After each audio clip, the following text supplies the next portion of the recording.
আইপিএলে যোগ দেওয়ায় আফগান রশিদ খানকে মিস করেছে লাহোর কালান্দার্স।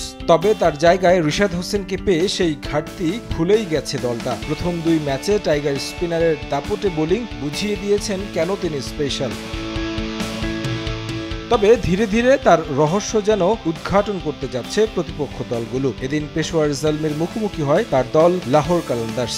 ব্যাটিং ব্যর্থতায় মাত্র 129 রানে অল আউট হয় শাহিন শাহ আফ্রিদিরা। ব্যাটিংয়েও লম্বা সময় পান রিশাদ, নামেন ম্যাচের 8ম ওভারে। জাতীয় দলের জার্সিতে রিশাদের আগুনে ব্যাটিং দেখেছে বিশ্ব। পিএসএল-এ সেই সম্ভাবনা তৈরি করেছিলেন, তবে ইনিংসটা লম্বা করতে পারলেন না। 1-4 আর 1-6-এ মাত্র 13 বলে ফিরেন 13 রান করে। আলজারি জোসেফের বলে উইকেট দিয়েছেন।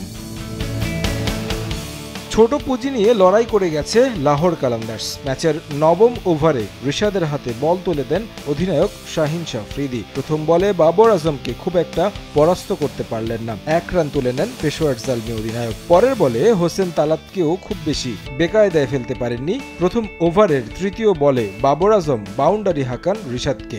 একনল হ্যান্ড ওয়াশ 100% প্যারাবেন ফ্রি, তাই নিরাপদ হাতের জন্য আস্থা রাখুন একনলে।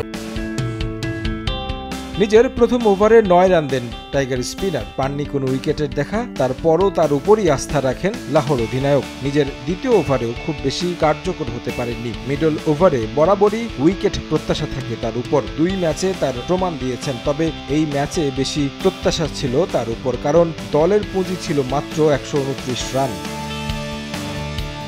দ্বিতীয় ওভারেও নিজেকে মেলে ধরতে পারলেন না। আগের ম্যাচগুলোতে প্রায় প্রতি 2 ওভারে একটি করে উইকেটের দেখা পেয়েছেন, তবে এই ম্যাচে 2 ওভার বল করে কোনো উইকেটের দেখা পাননি, দিয়েছেন 18 রান।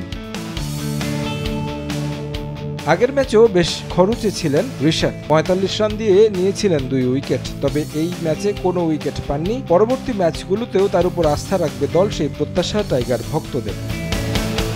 তারেক হাসান শিমুল, সময় সংবাদ।